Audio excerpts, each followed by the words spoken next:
একজন ছাত্র 300 নম্বর বিজ্ঞান বিষয়ে 75% নম্বর পায়, ভাষা বিষয়ে 200 নম্বরে কত শতাংশ নম্বর পেলে মোটের উপর সে 65% নম্বর পাবে? তাহলে এটা একটা খুব ভালো অঙ্ক। এখানে তাহলে আমাদের দেখতে হবে টোটাল নাম্বার কত। প্রথমে এটা দেখতে হবে 300 এবং 200। তাহলে এখানে আমরা লিখব মোট নম্বর, লিখব 300 আর 200, টোটাল হচ্ছে 500। তাহলে এই টোটাল বলেছে তার উপরে 65% নম্বর পেতে হবে। তাহলে 500 নম্বরের 65% নাম্বার কত? তাহলে 500 নম্বরের 65% সমান সমান 500 গুণ 65% মানে হচ্ছে 65/100।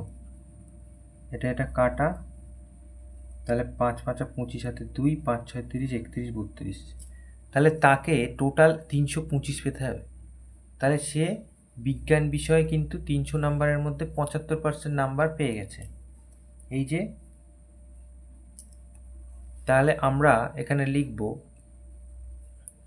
যে সে বিজ্ঞান বিষয়ে নম্বর পায়, টোটাল 300 ছিল, তার 75% নাম্বার সে পেয়েছে। তার মানে 3টে 75 যোগ করতে হবে।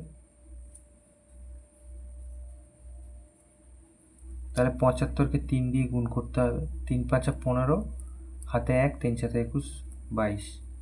তাহলে এত নম্বর। তাহলে তাকে টোটাল পেতে হবে 325, তার মধ্যে সে 225 পেয়ে গেছে। তাহলে অতএব ভাষা বিষয়ে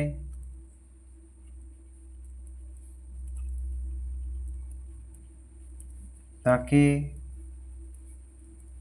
পেতে হবে 325 থেকে 225 বাদ দেব, তাহলে 100 নম্বর তাকে পেতে হবে।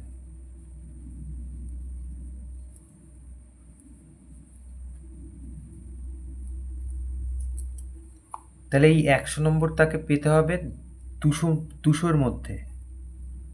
তাহলে অতএব ভাষা বিষয়ে আবার লিখছি তাকে পেতে হবে 200-র মধ্যে পেতে হবে। এই যে 200-র মধ্যে পেতে হবে তাকে 100। তাহলে এটা কত পার্সেন্ট? তার মানে 50। তার মানে 50%। তাহলে এইটা হচ্ছে উত্তর।